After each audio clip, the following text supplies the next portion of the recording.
Hi guys, James at Rampant Lion Reviews again for you today with another beer review. For this one, we are going to stick to Sweden and we're going to return to a brewery that's featured on the channel a number of times before.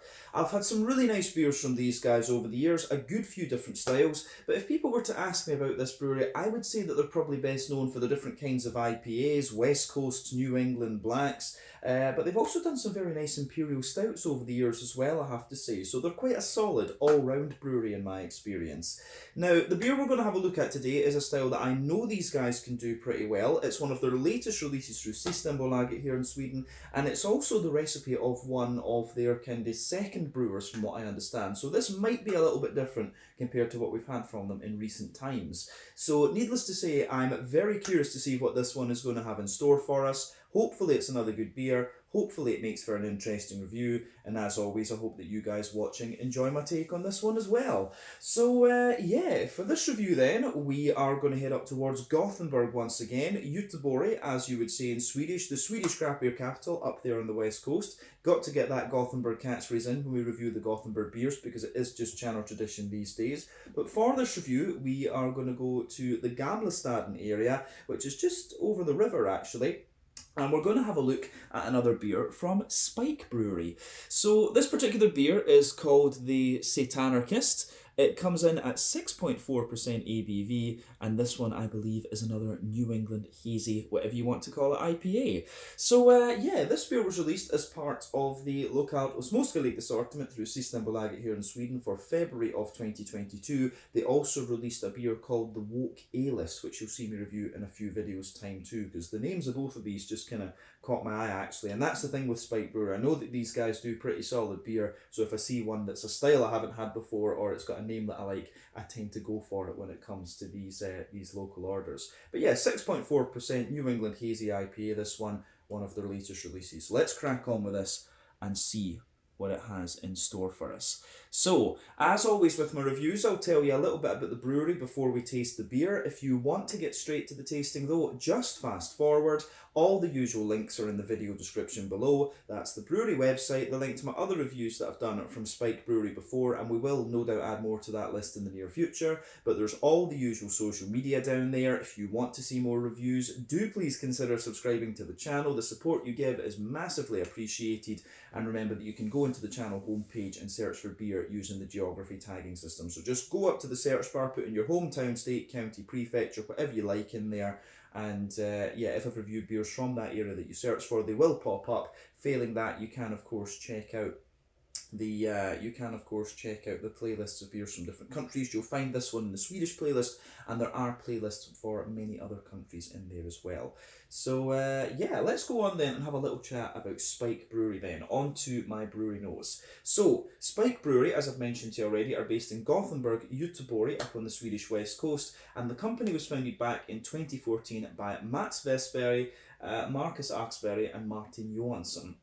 So all three of these guys had previously worked in the IT industry, but it's now only Mats and Marcus that are still active in the company, and they also have David de Sursi, who joined the company and became the CEO, and he's been the driver of a lot of the growth that Spike Brewery have seen over the last little while. But their main brewer until March of 2021 was Bernardo Gava, who's from Brazil. He trained at the VLB Institute in Berlin and then joined the company in 2017. So at the moment, these guys are producing around 250,000 litres of beer per year. A considerable part of that volume, though, is used for contract brewing other breweries' beers, because as we know, there are many gypsy breweries operating in the Gothenburg area, and the brewery itself can be found in the old Slakt in the Gamlestaden area. They had an on-site tap room there which was opening from, it was usually opening on Saturdays, and it was also serving food, but they announced in November of 2021 that they would move into another unit just across from the first brewery. So this new brewery, when it's fully operational, will be able to brew 500 to 600,000 litres of beer per year,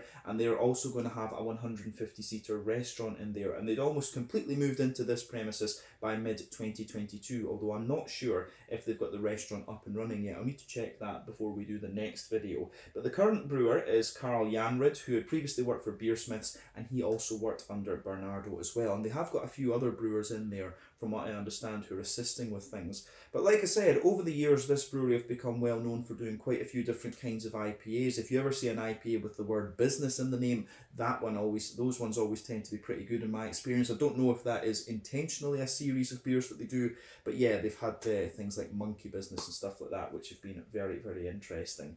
But as of February 2023, when I'm filming this review for you, these guys have produced around 150 different kinds of beer, and they will no doubt add to that over the next wee while. But yeah, I think that's everything that we need to say about Spike Brewery. So if you want to learn a little bit more about these guys, you can of course check out the brewery website. You can follow them on Facebook and Instagram to keep up to date with all the latest goings on, and you can check out the Rate Beer, Untappd and Beer Advocate pages to learn a little bit more about all the different beers that these guys have done. So yeah, let's go on then and have a little look at the beer itself. So as you can see, the artwork on this one is a little bit different compared to what we've seen from Spike Brewery in recent times. The artwork on this one apparently is by Linda Spoman. But yeah, like we say, 6.4% ABV. This one, a New England hazy IPA. You can see on the side here, the Satanarchist, and it tells you that this one has been hopped with Black Magic hops, Azaka and Idaho 7, and its weakness apparently is going too deep, and they say that it's an Inferno IPA. But yeah, 440ml can. This one, I believe this cost me 55, maybe 50 Swedish kronor, I forget. Let's go with 50 because I think that's normal for a New England hazy, or a single New England hazy. So about 50 Swedish kronor, that's about €5, £4.50 sterling, somewhere in the region of like $5.50 American. But yeah, 440ml, this one, as I said, released as part of the February Local Osmosgebiet assortment. So yeah, let's get this guy out and we'll get on with the tasting then. I'm looking forward to this. Azaka and Idaho 7, both American hops, of course, both come in about 14% alpha acid, if memory serves me correctly. Azaka is going to give you quite a nice bright mandarin note and also quite a little bit of pineapple, whereas Idaho 7 is going to give you a lot of very soft tropical fruit, you know, like apricots, papayas, pineapple, but juicy mango as well, actually, from what I remember. So yeah, but there we are. So we've got most of the beer out of the can into the glass, and we'll leave a little bit so we can get some head on the beer a little bit later on as well. But in terms of what you'd expect from a New England hazy IPA, this one's poured pretty much as you would expect. So before the head disappears, we can say safely that this one's poured with a little bit more than a finger of a frothy, I would say kind of, yeah, I would say kind of cream coloured head. You can see it's got a few smaller bubbles at the bottom there, but a few bigger ones going further up. But I mean, overall, it does look quite nice actually, but quite a bumpy head, that one, rather than being really, really foamy. I've maybe said the wrong word there. But in terms of the colour of this beer, I think this one really reminds me of just like a very bright mango juice or passion fruit juice, something like that. But yeah, I always like comparing the New England hazy IPA's appearances to fruit juices because that's just what they remind me of. But remember, the colour of your beer depends on a few different things. One, the type of malts that you use. This goes a long way to determining your EBC rating. Two, length of your wort boil is also going to play a role because the longer you boil the wort, the more the sugars caramelise and thus you get a darker colour of beer. But any barrel aging they do or any adjuncts they put in will affect the colour of the beer as well. But yeah, when it comes to IPAs, you don't often have to care about those two variables. But yeah, I think the way this goes together is pretty nice actually. So yeah, in terms of the level of haze of this one as well, for a 6.4%, it's not bad. I mean, when it comes to the haze is determined by a few things, usually the oak content, the wheat content, and to a degree the yeast. So yeah, that's the main thing when it comes to New England hazes. But for a 6.4%er, this one is pretty opaque actually. So I'm curious to see where it's going to lie when it comes to the actual flavour and aroma and stuff like that. But yeah, one or two big bubbles sticking toward the side of the glass, a few little ones going up toward the bottom of the head there. But overall, it does look pretty nice. So let's have a wee look at the aroma of this one then and see how we go. Very curious about this beer. So, yeah. That's quite interesting actually. The first thing that strikes me about this one is it seems to be quite wheaty leaning. And as I've said to you before, for me, when it comes to New England IPAs, there's 6 elements to kind of think about with these. So for me, You get the farmhousey yeasty character and the rye and grainy side of things. Those two elements are a bit more prominent in American brewed New England IPAs, but you've also got wheaty bitiness, oaty creaminess, barley malt bread, and you've also got the sweeter side of things as well. So these are the 6 sort of types of flavours that you should kind of look for in these beers, in my opinion. But yeah, when it comes to this one, we have we've got some really nice kind of we have got a really nice sort of the first thing that strikes me about this one is that it's got quite a bright green component. It's also a bit more wheaty and biting. You've got soft, juicy fruits in there. That's the first impression. But let's try and break this down and describe the aroma for you just that wee bit more in depth. So, in terms of the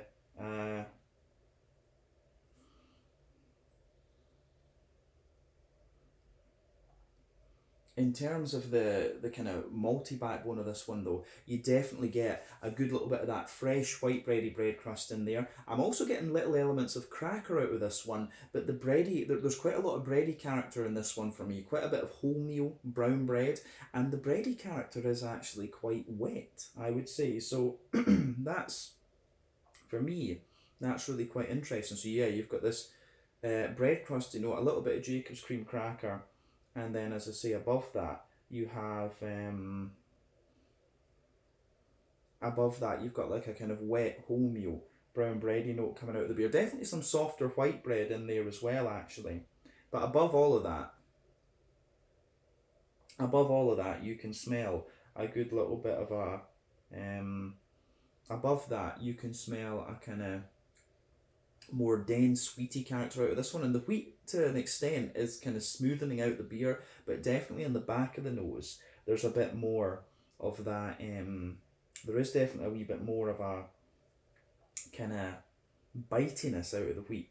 I'm also getting quite a little bit of oaty character out of this one, and the oats are interesting. As I've always said, with New England IPAs, oats are always a good indicator of how old your beer is. So the creamier the oats are, the fresher the beer is, the drier they are, the older it is. This one I don't think is at its prime freshness. I think this beer is maybe about 2 months old in the can, just from the way it smells, because you are getting some of the dryness out of the oats, but some of the creaminess is there. So yeah, there is a little bit of oaty character to this one, which I think goes together quite well. But aroma wise, this one is quite nice. So yeah, on the oaty side of things,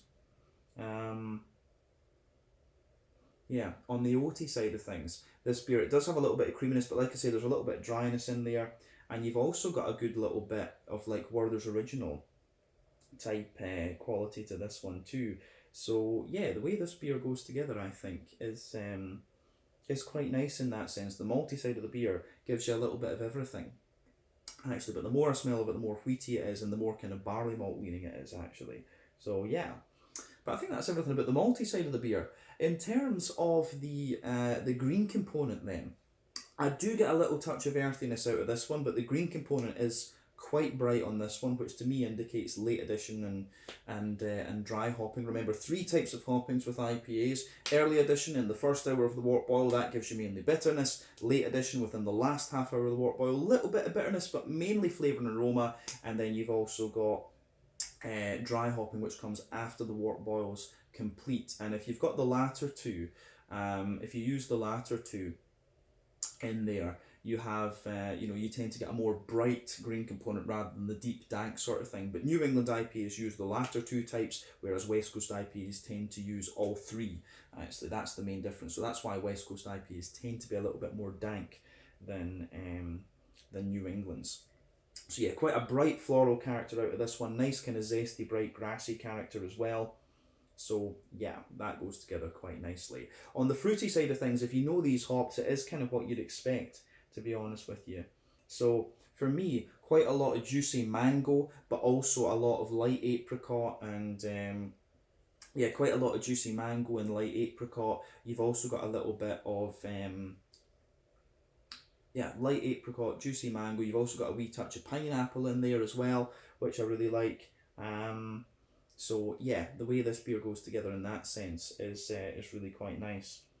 Yeah, I like that with this one. So lots of it really leans toward the kind of tropical fruity side of things, but I do also get a little bit of that sharper kind of mandarin-y orange, which will be the Azaka. It's the you know, yeah, it's the what do you call it? The Idaho 7 is the one that's going to give you the majority of that apricot-y and juicy mango type quality out of this one. But yeah, the pineapple I think is a bit more oily. I've always found that Azaka is a bit more of an oily hop. So yeah, quite oily pineapple in this one for me. And then also a bit of a sharper mandarin-y orange. So yeah, the way this goes together, I have to say, is pretty damn nice. So yeah, interesting stuff, I have to say. But yeah, let's leave it at that for the aroma. As I always say though, take a wee bit of time to enjoy the aroma of the beer before you get stuck into it. But I think it is about time that we have a taste of this one and see what it's all about. So yeah, this one is the Satanarchist, and I was going to say 8.4, but a 6.4% New England Hazy IPA from Spike Brewery in Gamlestaden, Gothenburg, Göteborg here in Sweden. Let's get stuck into this one. Slange, skål, cheers.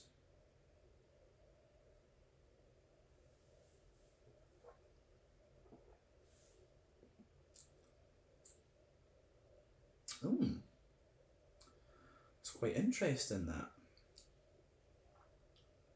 It's actually very light and kind of, to me, just on the first impression of the flavour of this one, this beer feels a little bit more kind of like farmhousey, and it's got a little bit more of a farmhousey and kind of barley malt leaning type quality to it. So that's kind of interesting.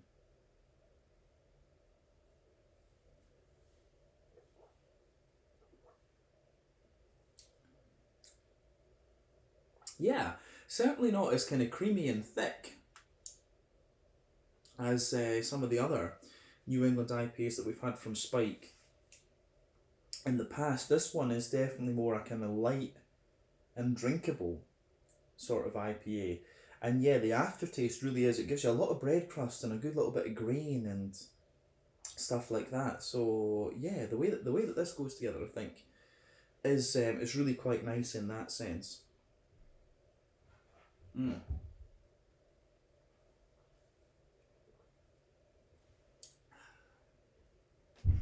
So yeah, for me, the the bready character in this one is quite prominent. Definitely, this beer really is leaning more towards the kind of barley malt side of the spectrum rather than anything else. But yeah, it's quite a soft and juicy and wet IPA in that sense. Lovely kind of tropical fruit notes, and the green component certainly isn't as bright as I thought it was going to be, based on what we had in the aroma. To be honest with you, this is one of these beers where the flavour actually diverges quite a little bit from what you might expect from the aroma. But it's, as I say, quite a nice, light, drinkable New England IPA, but certainly quite different to what we've had from Spike in the past. So let's take a wee bit of time and break this beer down and describe it properly, as we always do.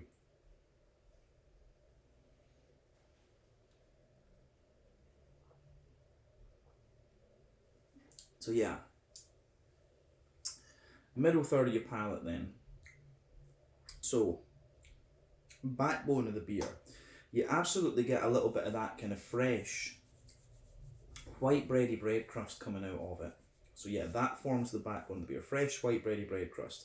Above all of that, or what I also should say about the bread crust is that toward the front of that middle third of your palate, there is a little touch of woodiness there for me. And above the bread crust, it's quite dry and it's got a little bit of a Jacob's cream cracker type quality to it.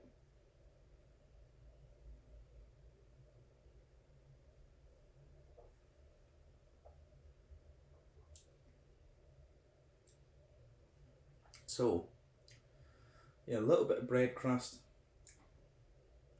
a little bit of wood, a little bit of Jacob's cream cracker, but then above that you have this kind of more dense and wet, like wholemeal brown bready layer coming out of the beer. So it's quite interesting. It really has a little bit of this dense, wet, wholemeal brown bready character, which I find really interesting.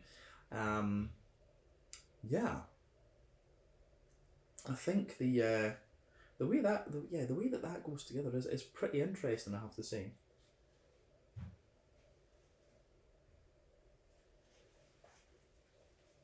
But in terms of the yeah, in terms of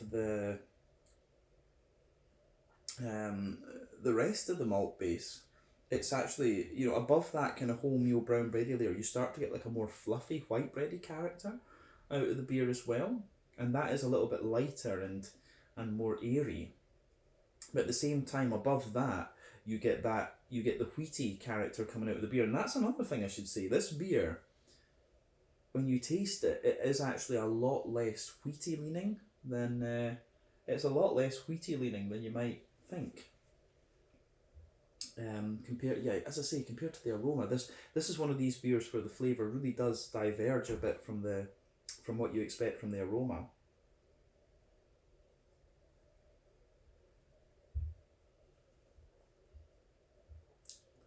Um, yeah. So above the fluffy white bready layer, you've got a wee bit of a more dense wheaty character coming out of the beer. So yeah, I do like how that goes together. On top of that, you can feel down the middle line of your palate, you've got a little bit of a more, you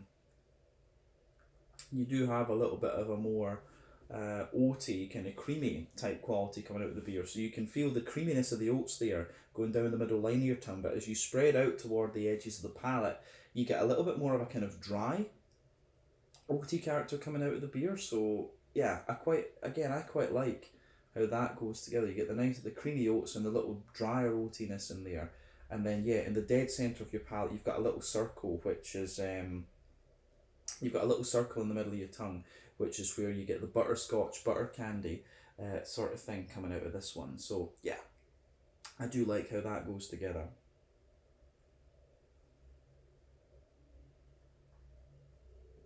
But yeah, yeah, in terms of the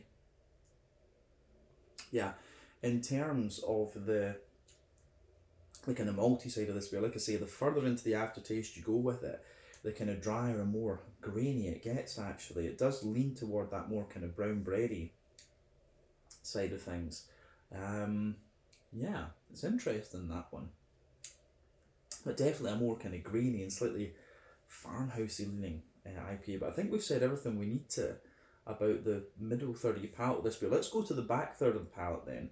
So the border region between middle and back third of your palate, again, you get a little bit of that bready build up in there, so you can feel that. But the base, yeah, the base of that back third of your palate is a little bit more bread crusty. As I say, so yeah, a little bit of a kind of straight up grainy bread crust in there. And as I've always said, that at the back of the palate, the beer will always be a little bit more kind of bitter and dry in a sense, because it, you know, it dries out as you go further forward. So yeah, a little bit of a kind of bread crusty graininess in there. Above that, you've got the Jacob's cream cracker kind of character as well. Above all of that, you have the above all of that, you have the kind of the brown bready layer. And again, the brown bready layer is quite wet and quite dense in a way. So you've got the bread crust, the Jacob's cream cracker, then it's slightly taller but more airy again, the kind of wholemeal brown bready layer, but you can still feel that density and wetness in there. Then above that, you start to get the more airy white bread, and above that layer, you get the wheat. You get the kind of bitiness of the wheat coming out of the beer. So yeah.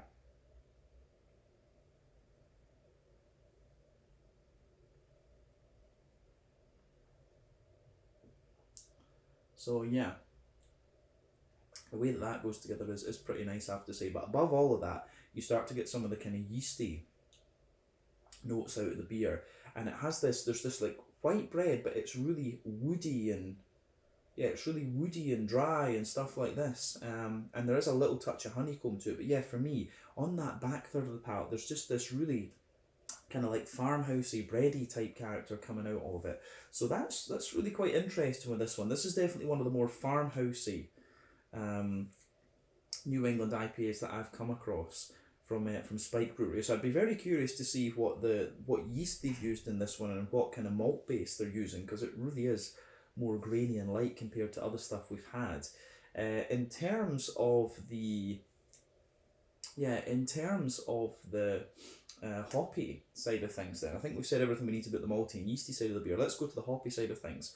In the back corners of the palate, you've got a nice little bit of earthiness in there, and as you move further forward along the sides of the palate, it's a little touch herbal, and as you push toward the kind of front corners of the palate, you've got that more floral aromatic sort of thing coming out of it. So yeah, a little bit of as I say, a little bit of earthy character, a little bit herbal, then a bit more of a floral note on the front corners of the palate. But round the front curve of the tongue, it's definitely a little bit lighter and more grassy, I would say.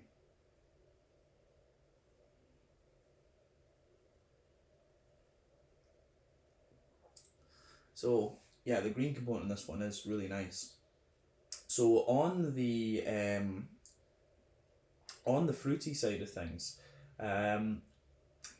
I'd say, it's kind of the fruity side of the beer is what you would expect, but I think it leans a bit more toward the Idaho 7. But anyway, on that border region between front and middle third of your palate, you get a little bit of a bready build up in there. So you do get a little bit of a bready build up in this one. It's a bit of a kind of brown bready character, to be honest with you, and the base of that front third of your palate is more, you've got a wee bit of the bread crust and a bit of the cracker, and then above that you've got the nice oily bubble where the juicy fruity esters just roll their way out of the beer.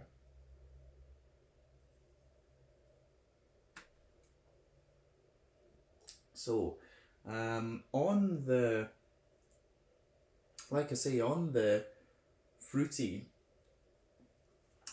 side of things, it has got a little bit of it does lean more toward the tropical side of things. Like at the back of that front third of your palate, there's maybe a teeny little hint of a slightly stronger passion fruit, but the majority of that back half of your front third of your palate, it's more like a juicy mango, but underneath there's little bits of apricot, there's maybe a teeny bit of papaya, and there's a wee bit of pineapple there, but very soft tropical notes. And then the further forward on the palate that you go, into the front half of the front third of your palate, you get a bit more of the kind of mandarin-y, oily orange from the Azaka in this one.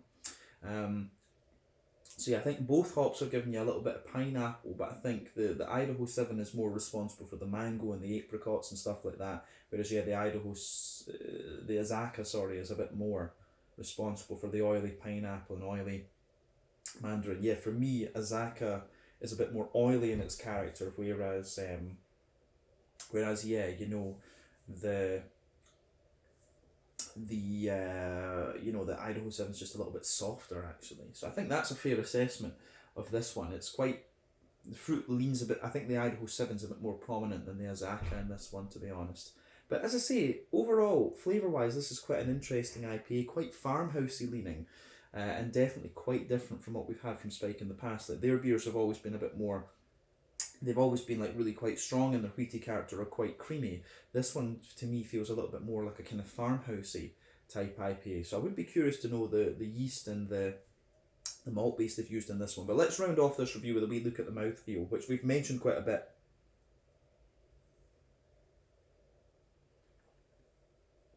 So yeah, mouthfeel wise, for me, it's right in the middle of the spectrum. It's mid-bodied. Carbonation is quite smooth in this one. This beer has a wee bit of slickness to it, but it's quite, in some ways, it's quite, what's the word I'm looking for?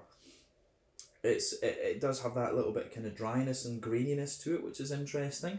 In terms of IBUs, I think this is a fairly standard, 25 or 30 IBU New England IPA. That's, it seems just about standard. The malt base, as we said, has a little bit of dryness and graininess to it. You've got the smoothness in there. You've also got just a little touch of sweetness. But yeah, you've got all of these, you do have all of these kind of elements that we've talked about. Like this is more of a kind of farmhousey and yeasty leaning New England IPA for me, but as I say, the barley malt is quite prominent in this one too. In terms of the fruitiness, you've got a nice little bit of tropical character, you've also got a little bit of an oily citrusy note, but yeah, quite, as I say, this is quite different from what we've had from Spike Brewery before actually, so definitely a more sort of farmhousey and kind of grainy IPA for me compared to the other ones. So yeah, it'd be interesting to see if they do a few more like this one and develop this sort of thing further, because this one to me it feels quite raw. It maybe needs a little bit more, this kind of direction maybe needs a little bit more refining, if you like, and that often happens when a brewery tries something a wee bit different. But to me it does feel this beer needs a little bit more refining if they're going to go in that farmhousey direction. It kind of feels as if it's still got a lot of kind of as if the yeast is competing against the malt base and stuff a little bit. So if they do want to go that more farmhousey direction, you know, maybe take the malt base back a little bit and just make it more of like a kind of saison-y, like hoppy saison or something like that. That's, to me, that's where it feels this beer wants to go actually, to be honest. But still, an interesting beer, this one, and it's always nice to see breweries try different things. So yeah, I think we can leave it at that. This one was the Satanarchist, 6.4% IPA from Spike Brewery